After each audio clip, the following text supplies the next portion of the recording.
بعض خلک د محرم الحرام په میاشت کې غم منځي غم مناوي سوق مناوي او دا وایي چې دا میاشت دا د غم میاشت د خوشي ولا میاشت نه ده په دا میاشت کې تاسو غم مناوي په دا میاشت کې تاسو خوشي مناوي ځکه چې په دې میاشت کې حضرت حسین رضی الله تعالی عنه د خاندان د واړه د لوی دا ټول په ظلم سره په بيدردۍ سره شهیدان کړي دي دی وجناتا تاسو په دغه میاشت کې غم مناوي خوشي کله هم مناوي دی وای چې شهادت دا یو غم ده حضرت حسین رضی الله تعالی عنه شهید کړو غم ده د دی وجنه دی په دارس باندې غم مناوي حالانکه د دې خبرې د شریعت سره هیڅ تعلق نشته بے بنیاد خبره ده نو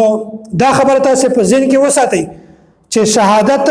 دا د الله تعالی دی طرف نه یو د سعادت او د خوشي ول شي ده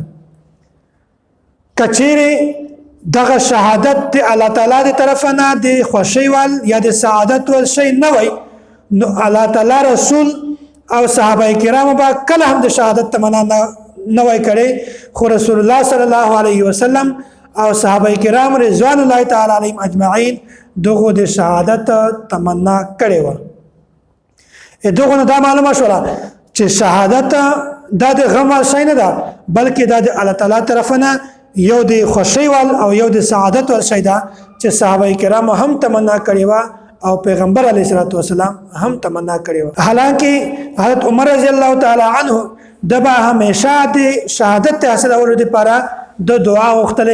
او د حضرت خالد بن ولید رضی الله عنه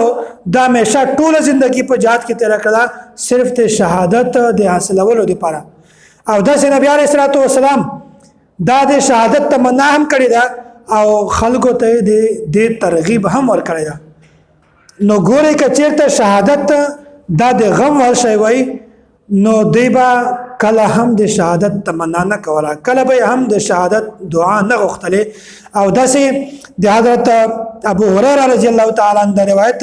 او رسول الله صلی الله علیه وسلم فرمای دا حدیث ته وای زه دا غواړم چې زه د الله تعالی په لار کې jihad وکم بیا زه شهید کړی شم بیا زه دوباره ژوندۍ کړی شم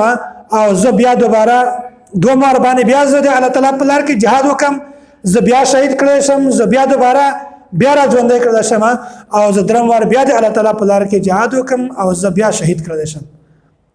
نو رسول الله صلی الله علیه وسلم درې واره په یو روایت کې د شهادت تمنا کړې ده نو ګوره شهادت د الله تعالی طرف نه دا یو د خوشي ول شي ده یو د سعادت ول شي ده د غم ول شي کله هم نه ده کچېره د غم ول شي وای نو رسول الله صلی الله علیه وسلم او صحابه کرام رضوان الله تعالی علیهم اجمعین با د شهادت تمنا کله هم نه کوله کچېره شهادت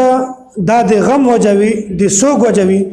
نو په هر میاشت کې څومره صحابه کرام دا شهیدان شوی دي څومره پیغمبران شهیدان شوی دي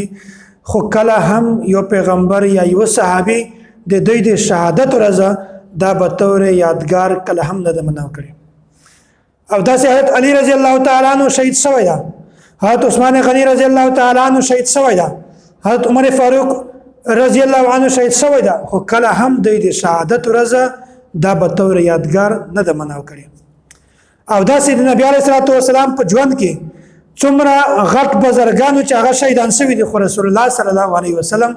کله هم د دوی د شهادت ورځ دا به تور یادګار نه د مناو کړي او نه رسول الله صلی الله علیه وسلم د دې ورځې د مناولو چاته اجازه ورکړي او بل خبره ده چې اصل کې سوق مناول د سړی لپاره بالکل جایز نه ده د نارینه سړی لپاره بالکل جایز نه ده البته خزه لپاره په درې ځایونو کې دغه سوق مناولو گنجائش ده نمبر 1 چې کله د چا یو رشتہ دار وفات شي بیا خزه ته صرف د 3 ورځې لپاره د سوق مناولو اجازه ته په 3 ورځې نه زیات د سوق مناولو اجازه نشته چې کله خاوند خپل خزه ته طلاق باین ورکی بیا دغه خزه لپاره د عدت کوم وخت هغه د سوق ده مزید د لپاره سوق مناول اجازه نشته او درم صورت دا ده چې کله د یوې خزه خاوند وفات شي بیا د عدت چې کوم وخت په هغه کې څوک مناولو اجازه ته مزید د شذ لپاره د خزې لپاره د څوک مناولو اجازه نشته. نو الله تعالی د مونږ تاسو د داسې بدعاتونه او د داسې رسوماتونه په حفاظت کې وساتي او الله تعالی د مونږ تاسو ټول ته د صحابه کرامو سره محبت را نصیب کی او الله تعالی د مونږ تاسو ټول ته د صحابه کرامو په نقش قدم باندې تلک توفیق را نصیب کی. واخر دعوانا ان الحمد لله رب العالمین.